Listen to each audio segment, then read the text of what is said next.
Hi everyone, my name is Goblin and welcome to another Elder Scrolls Online video. Today I'm going to be doing something a little bit different. I'm going over a bit of a new format that I have where I'm going to cover multiple different setups for a specific class so that you can use them and apply them to lots of different situations that you might find yourself in game. For this one I'm going to be covering a Stamina Nightblade. If you haven't already seen it, I have a Stamina Nightblade build video where I go into a more in-depth look at the class itself and one particular setup. But for this video, I'm going to be having more of a broad overview of different situations that you might find yourself in and how to adjust your gear, skills, and anything else that you might need to cater to different situations. Alright, so let's get into it. For the first setup I have, it is a single target damage setup where I'm using dual wield and dual wield on both bars. So for the gear sets that I'm using 2 pieces of Selines. I'm using 5 pieces of Reliquins on the body. I'm using 3 pieces Advancing Yukita on the jewelry, and the additional 2 pieces on the front bar weapons. And on the back bar, I'm using 2 Black Rose axes. So for this setup, all of your armor is going to be divines. You're going to use all maximum stamina enchantments. Your jewelry is all going to be bloodthirsty with weapon damage enchantments. You're using a Nirn-honed axe and a precise dagger with poisons, and you are using 2 infused axes with weapon damage and poison damage enchantments. An alternative set that you can use for this, if you can't get Advancing Yukita, is to use Leviathan for your front bar. Or you can also, if you so choose, use 3 Leviathan jewelry and 2 Leviathan body pieces, and then 3 Reliquin body pieces and 2 Reliquin weapons. Whatever is easiest for you to farm, it doesn't particularly matter what you front bar if you cannot get the Advancing Yukita, but with the Advancing Yukita, it is best to just front bar that. Alright. Now I'm going to take a look at the skills for this setup. So on the front bar, we have Camouflaged Hunter, Barbed Trap, Rapid Strikes, Killer's Blade, Relentless Focus, and Incapacitating Strike. And on the back bar, we have Camouflaged Hunter again, Deadly Cloak, Consuming Trap, Dark Shade, Ring of Preservation, and Incapacitating Strike. This build is best used for single target situations where you are able to be in a melee slot against the boss pretty much at all times. If you lose range against the boss, your stacks for both Reliquin and Advancing Yukita will both go down very quickly. So this is better for extended boss fights where you are capable of staying right on the boss for the entire time. In terms of rotation, it's pretty straightforward and basically exactly the same as my standard rotation that I used in my previous Stamina Nightblade video. So the ongoing rotation, once you have your Relentless Focus up, assuming that you have already cast your Dark Shade, you're going to put down Beast Trap, hit the Deadly Cloak, hit the Consuming Trap, swap bars, hit your ult, use a spammable if you need to, get your bow proc, and then you're just going 4 spammables, bow proc, and then you're going to repeat that. So you're going to go Trap, cast all 3 dots off the back bar, and then bow proc, 4 spammables, bow proc. When your shade is already cast, you're going to cast your incap, and that's pretty much all there is to it. When you get to execute, the only thing you need to keep in mind is that you must keep up your trap and your cloak. You can recast your other dots if they will last for the entire fight, and use your in cap when it's ready, and then you, instead of using the bow proc and the rapid strike spammable, you are just going to spam Killer's Blade the whole time. And I find that it is a little bit easier to keep up a dynamic rotation during execute. Alright, that's going to cover it for the first setup. That setup is going to do the most single target damage, and I will show you that here. It is going to do the most single target damage, but it has the limitations of being melee only and falling off quite significantly if you can't maintain close proximity to the boss. So this pulled about 102.5k DPS single target. Alright, I'm going to get into our second single target setup. So the second single target setup is going to be a bow setup. This is going to be more useful for situations where you are in a boss fight where maybe you have a melee slot for part of the fight, but then at other parts you need to back off of the boss, or bosses where you prefer to maintain your distance throughout the entire fight. For the gear, we are using 5-piece Leviathan, 2 armor, and 3 jewelry. We're using 5-piece Reliquins on the body, and you can combine these 2 sets however you choose. We have all the same traits as before on those. We are using a Vadashran's Perfected Bow on the front bar. The perfected version is quite preferable here, but if you can't get it, that's okay. It's a small difference in weapon damage. And on the back bar, we are using a Maelstrom's Bow. This is with a weapon damage enchant on the back bar, and we are going to again use poisons on the front bar. An alternative set that you can use in combination with a flex slot for one of your skills is Sogvin's. If you prefer to not cast Beast Trap, or it is a true ranged fight, you can use Sogvin's Warband instead of Leviathan. For the skills, on the front bar, we're using Camouflaged Hunter, Barbed Trap, Lethal Arrow, Killer's Blade, Relentless Focus, and Incapacitating Strike. And on the back bar, we are using Camouflaged Hunter, Arrow Barrage, Poison Injection, Dark Shade, Ring of Preservation, and Incapacitating Strike. For flex slots, you can replace Ring of Preservation or Camouflaged Hunter on either bar if you need to slot something else. And you can also replace your Barbed Trap if you're using Sogvin's.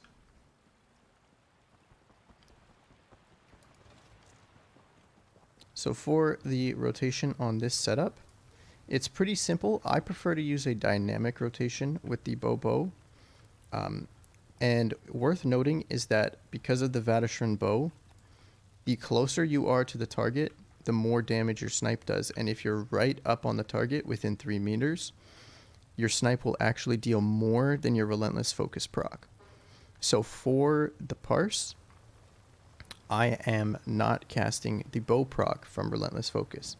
However, in content, or if you don't have a Vadashran's bow, you will need to cast that if you're more than 3 meters away, or again, you don't have the Vadashran bow. So for this rotation, all I do is I pre-buff with the shade and the focus. I put down the trap, back bar dots, in cap, and I just start sniping away. When my back bar dots hit about 1 second, I just do a light attack and then swap. And that's all there is to it. Cast your in cap when it's ready, and just keep going away with this. And if you are off of the target, when your bow proc is ready, you can fire it. Pretty straightforward. During execute, if you're within melee range, just simply swap out snipe for your Killer's Blade, and once again, only recast your shade if it is going to last for the entire duration of the rest of the fight. Because poison injection is an execute, we can just keep that up the entire time. And it will ramp up its damage as well. Okay, that's going to cover it for the single target bow setup. For the CMX, I will show you. It is a bit lower than double dual wield. However, it is still pretty respectable at 94.1, and that is right up against the dummy, so in melee range again. So this will go down slightly if you're at range. However, obviously, the other setup goes down to 0 if you're at range. So this is certainly preferable to that. All right. For the next setup, I will be going over an AoE setup. So this setup is using bow and two-hander. It is ideal for situations where you're in a boss fight or an extended fight where there are plenty of adds present.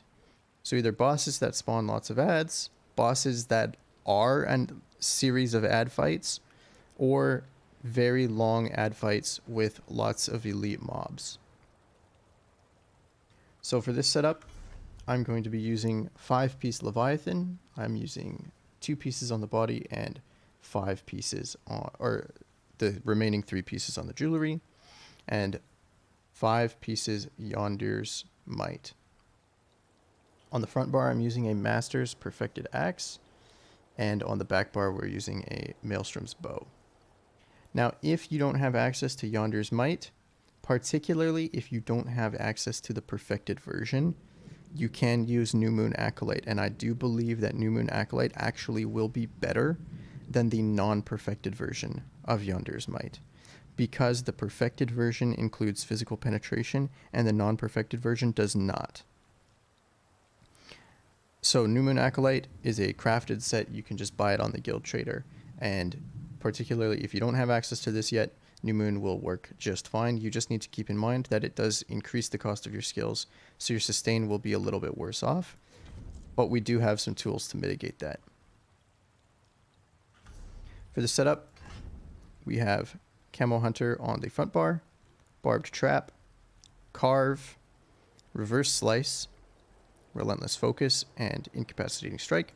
And on the back bar, we're using Leeching Strikes, which is your flex slot, Arrow Barrage, Razor Caltrops, Dark Shade, Ring of Preservation, and Flawless Dawnbreaker. And you can swap out Caltrops for any other around 10-second dot that you prefer. I'm just using this one because of the breach, and I did some of my test damage on the non-debuffed target skeleton dummies. So for this one, you're going to want to pre-buff, and then it is the same rotation as before.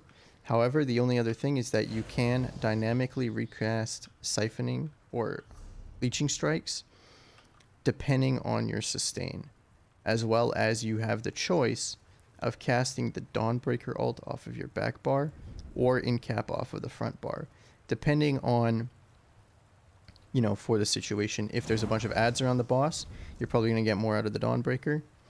If it's just the boss there, you're probably going to get more out of the incap. So for the rotation on this one, we again always want to pre-buff. Get the trap down, put down our AoE dots, and then we, assuming we had full bow stacks, let me stack this up actually. I'm going to re-show that. So assuming we're just approaching this fight, we would pre-buff, put these up, come up, put down the trap, put down the 2 back bar dots. We could cast Dawnbreaker, hit the bow proc, and then we're going to be carving. And then bow proc again, assuming there is an elite add or boss worth hitting the bow proc on. And then you're just going to continue that, put down the trap, continue on. Recast everything, bow proc, carve away. Now, worth mentioning is that the rotation will look a little bit different if you are casting the Dawnbreaker ult, it is slightly more expensive, so you will need to fit that in, and you can always Dawnbreaker and then instant cast Leeching to swap to the front bar, because Dawnbreaker does have a cast time. Another thing worth noting is that Carve will do more damage depending on the number of enemies near the boss. So when you swap to your Execute in the rotation is dependent on how many enemies are nearby. If there's no enemies nearby, you can switch to your Execute around 35 or 30%. If there are a lot of enemies nearby, it'll only start doing more damage around 20%. And of course, for AoE situations, I find it just best to keep up all your dots throughout the entire fight. Alright, so I'm going to show you a CMX for this. It's a little bit different. I set it up so that there are 5 dummies surrounding the trial dummy. And I did the parse starting at 50% health on the trial dummy, because otherwise it takes a very long time of just sitting there and smacking it. And all of the skeletons were at full health when I started. So for this one, it ended up pulling around 74k on the main target, while cleaving around 30k on all of the adjacent targets. So this is obviously a little bit suboptimal for single target damage. However, all of the damage that you deal except for Assassin's Scourge does cleave, and our light attacks, of course. So aside from those two, everything is capable of cleaving and can do so very effectively. Now, it's a little bit hard to judge the AoE setups directly, because there's not really an ideal way to test that. So from what I've seen, this works quite well and is certainly usable. One last thing that I can mention is with Yonder's Might, when you do a fully charged heavy attack, it will improve your weapon damage for 15 seconds. Normally what you could do is that when you're entering Execute, you could ring off one heavy attack and then go into Execute, and hopefully, you know, time it so that within 15 seconds the fight will end. Although for this particular setup, this is less important to make use of. All right, moving on to the next setup, we have another AoE setup. Now this AoE setup is more optimized for burst fights that are lasting around 25 seconds.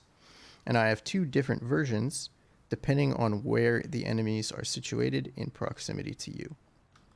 So for the gear sets, we're using 2-piece dummy house, same traits as before. Again, 5 pieces of Yondirs, and once again you can use New Moon Acolyte if you do not have access to this, particularly the perfected version. For the jewelry and the front bar weapons, we are using 3 pieces of Mechanical Acuity jewelry, a Nirnhoned Mechanical Acuity axe, and a sharpened Mechanical Acuity sword. We're not using a dagger. Be aware of that. We will be using 2 enchantments I found on this, actually is quite good. 1 disease enchantment and 1 poison damage enchantment. And then on the back bar, we again have our Maelstrom's bow with infused weapon damage. All right, so for this,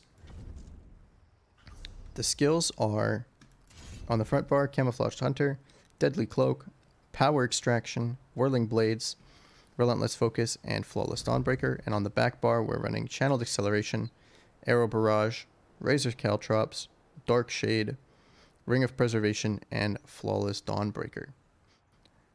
Ring of Preservation is a flex slot, and you can use Barb Trap instead of Channeled Acceleration.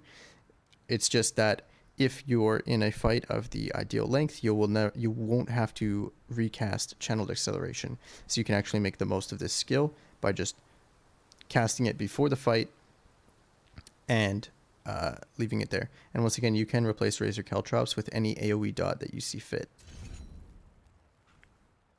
Okay.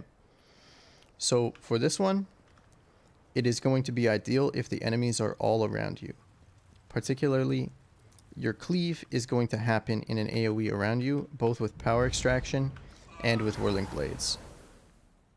So it is best for maybe large and more chaotic ad pulls where the ads aren't as stacked, that are going to be, you know, again, around 25 seconds.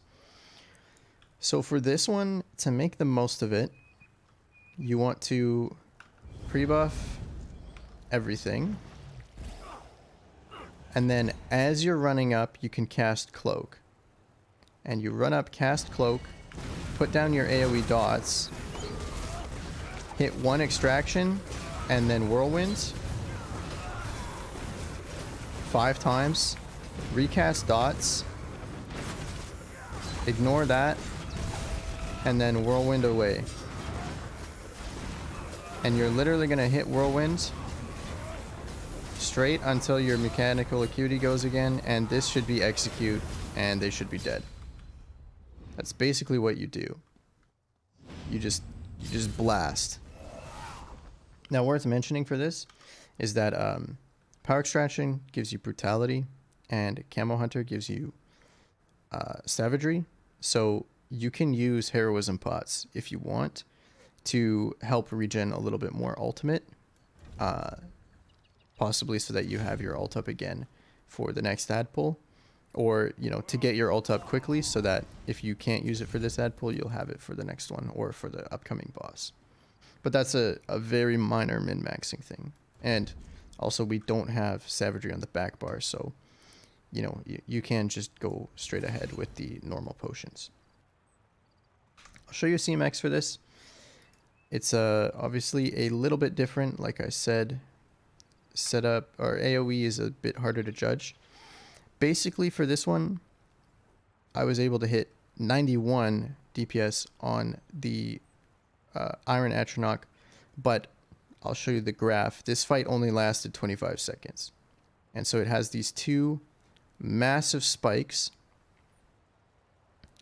and then it falls off pretty much entirely. So you're really relying on the proc sets all stacking up at the same time over the course of the 25 seconds to make the most of this. One thing that's worth mentioning is if you want to fit it in there, you can do everything that I did before.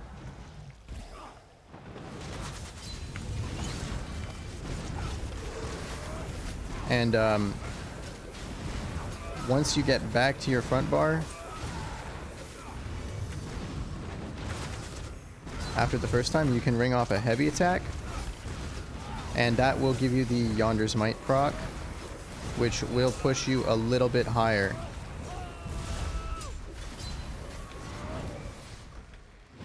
That will push you a little bit higher by doing the heavy attack there.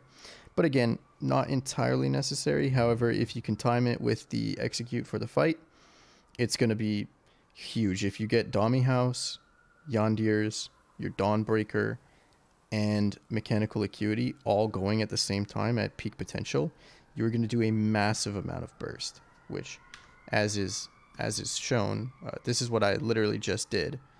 These spikes are huge at, even on the Iron Atro, just going super high for the damage. Alright, that's going to cover that set. So, next I'm going to go over a set for beginners. This setup is designed to be usable for anything, very easy to obtain, and all around good enough to get you into most progression groups for veteran content. Now, I will mention that obviously all of my gear is golded out on the PTS, so realistically, you will be hitting below this if you're not using all golded gear with perfect traits. But with purple gear and with, you know, without anything super expensive or hard to farm, this should still get you roughly in the 60 plus to 70 range. So for the monster set, I'm using 2 pieces of Slime Craw. Now this is assuming that for most beginner content, you don't have a dedicated healer, or your healer is also a beginner and might not be maintaining Minor Berserk at 100%, which is fine. We are using 5 pieces of Hunding's Rage on the body. We are using Leviathan on the jewelry and the weapons. You can mix and match Hunding's Rage and Leviathan however you want. And we are using Leviathan on the back bar as well for the bow, with the same weapon damage infused and poisons on the front bar. Same traits for everything else as well. Now, if you want stuff that you can just straight up buy and you don't want to farm at all, or you don't have anyone to farm with to get Leviathan, you can buy Venomous Smite from the Guild Trader. It is an overland set found in the Greymoor patch in Western Skyrim. And that will also be just fine, although it does hit a bit lower. It has decent stats and a poison damage proc that is pretty good. Okay, so for this, I tested the damage on single target, but it is worth mentioning that it is a little bit lower because I'm also using some AoE abilities so that you don't have to change gear setups between AoE and single target. So for the rotation, it's pretty simple. Basically the same as the standard rotation I've been using so far, with the exception of I've put in Leeching Strikes on the back bar. Oh, let me cover the skills. Camo Hunter, Barb Trap, Surprise Attack, Whirling Blades, Relentless Focus, and Incapacitating Strike. And we have Leeching Strikes on the back bar, Arrow Barrage, Acid Spray, Dark Shade, Echoing Vigor, and Flawless Dawnbreaker. So I dropped some of the Fighters Guild skills, which would obviously make it a little bit more damage, in favor of some added utility with Leeching Strikes and Echoing Vigor as a more powerful heal and a powerful sustain tool. So yeah, for the rotation, you're going to cast your Relentless Focus so that you have it up. You're going to pre-buff your Shade and your Leeching. Put down the trap. Put down the dots. Now, it is worth mentioning that Acid Spray has a mostly direct damage component, but it is still a dot. And we're just going to be casting it the same as we would any other dot. However, for AoE situations, then we have an AoE semi-dot that we can use. So yeah, cast the Relentless. Get the dots down, hit the bow proc, 4 spammables, hit the bow proc, repeat. This time we didn't have to do the shade, so we do the ult. That's all there is to it. Once you get to execute, the only difference with this is because we're using Whirling Blades, it is a lower damage execute. So we maintain the bro proc, exactly the same rotation, but at 25%, we swap to Whirling Blades instead of Surprise Attack. And it is otherwise exactly the same all the way through. If you get into an AoE situation, simply pre-buff, fire your dots, get your trap down, Whirling Blade, and then swap to the back bar for the Acid Spray once, and then just do it like this. And just keep on going away with that, and you have Dawnbreaker on the back bar, so you can cast that as an AoE ultimate. Alright, let's take a look at the CMX for this. So, for the beginner setup, I pulled 73.6k DPS. Now, worth mentioning is that most VSS prog groups, or for those of you who don't know, Veteran Sunspire progression groups, ask for around 70k DPS to get in. So, with this setup, you should feasibly, without having to change any of your gear or any of your skills between fights, be able to do some veteran trials. Not all, but some of them. All normal trials, most veteran dungeons, maybe not all, but most, I would say, save for probably less than 5. And obviously all normal content in the game. So all around, pretty solid, very easy to use, very beginner friendly. If you're brand new to Nightblade, brand new to Stam DPS, or just brand new to the game, I would recommend working towards this first. This comes from one of the easiest vet dungeons. This can be bought on the Guild Trader. This comes from one of the easiest dungeons, and this as well. All right, now we're going to get into our last setup. This is a solo arena setup. So this is not for necessarily soloing everything, but it is good for arenas. You have enough survivability for the solo arenas in the game. However, some overland bosses and particularly soloing dungeons, this isn't that bulky. So you're obviously going to want health on your food for this. So I'm using just the braised rabbit. That seemed to work well for me. You can also run dubious camera and throne if you want.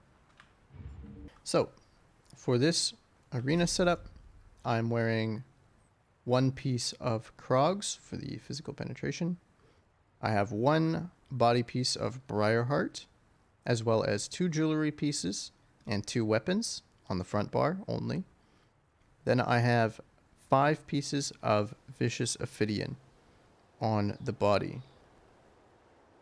I have a ring of the Pale Order, and I'm using a Maelstrom's bow on the back bar. Obviously, if you are using this to farm Maelstrom, you may not have a bow, and that's fine. You can use any old bow on the back bar as long as you have an infused weapon damage enchantment. Maelstrom's is just the one that I had on this already, and it works obviously quite well. But any bow will do. It'll be a minor amount of damage difference, and shouldn't make much difference at all. Now, if you don't have Vicious Ophidian, Briarheart can be bought on the Guild Trader, although it is a little bit expensive. Ring of the Pale Order is easy to farm. It takes about an hour and a half. If you get some friends, it might go a little bit quicker. But for Vicious Ophidian, if you don't have this, you can. There's a crafted set called Daring Corsair. It's from the Elsewhere patch in Southern Elsewhere, I believe. You can make it, and it is fairly easy to acquire. You can get someone to craft it for you, or if you can find it on the Guild Trader, you can use that. And it is not going to be as good, but is a overall pretty good sustained set to replace Vicious Ophidian if you don't have that. For the skills, on the front bar, I'm using Camouflaged Hunter, Silver Leash, Power Extraction, Killer's Blade, Relentless Focus, and Incapacitating Strike. And on the back bar, I'm using Channeled Acceleration, Arrow Barrage, Razor Caltrops, Poison Injection, Dark Cloak, and Flawless Dawnbreaker. You can flex Dark Cloak for another heal like Echoing Vigor if you choose. And you can, of course, use Beast Trap if you don't have a Channeled Acceleration or you don't want to use it. I found Channeled Acceleration to be pretty easy to use, but Beast Trap works just as well, and if you know the spawns, can be easier to maintain. You can also use either morph of Whirling Blades if you want. You can use Whirling Blades, or you can use the other morph of Whirlwind if you so choose instead of Power Extraction. And if you're using the Daring Corsair, I would actually recommend doing this, because this will not have its cost reduced, but this will if you do that. Alright, so for this one, I have a little bit of footage that I gathered from Maelstrom earlier. Basically, it's a pretty simple rotation, or rather, what you want to do is pre-buff with your focus and your acceleration. Throw down your dots where the enemies are going to spawn, where you see them. Hit your Dark Cloak right before you swap to your front bar, and then as the enemies are spawning, any that are not spawning on you in the AoE can be chained into it. And then you hit your Power Extraction to kill them all. and you use the Killer's Blade and the bow proc to up your damage against the tougher enemies or bosses. You can use Dawnbreaker to hit multiple enemies at the same time. You can use your in-cap on the bosses. And you're mostly relying on the Ring of the Pale order for your healing, but Dark Cloak does give you a tick heal as well as protection and resolve. So that's actually a very good survivability skill. It only lasts 8 seconds because we're using a heavy Krog's Visage. But other than that, it works pretty well and has a decent amount of healing. And then the bow proc for the Nightblade is a burst heal if you hit it on a close-up enemy.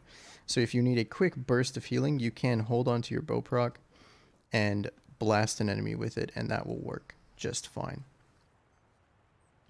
I would recommend this setup if you're a little bit more experienced with the arenas. Nightblade does not have the most survivability for this kind of setup, but the damage more than compensates for it. So if you know how to mitigate some of the incoming damage by, maneuvering around the arenas, timing out your dodge rolls and your blocks, and if you know most of the mechanics fairly well and can avoid incoming damage, this will work very well. If you're newer and you're still learning the arena, particularly on vet for the first time, you may have a little bit of trouble with the survivability. All right, that is going to do it for this video. If you liked this video, please leave a like or leave me a comment. I do read all of them, and I will get back to you if you have any questions. I am in the new year planning to do some more videos in this style where I cover multiple different setups for particular classes. So I'm generally going to be pairing that with a build video where I take an in-depth look at the class, and then going into a setups video where I look at a more broad spectrum of what you can use on that particular class. So if you have anything you want to see in the new year, particular classes that you want me to look at, please leave a comment, let me know, and I will be sure to get to those. Thanks for watching, everyone, and have a good one.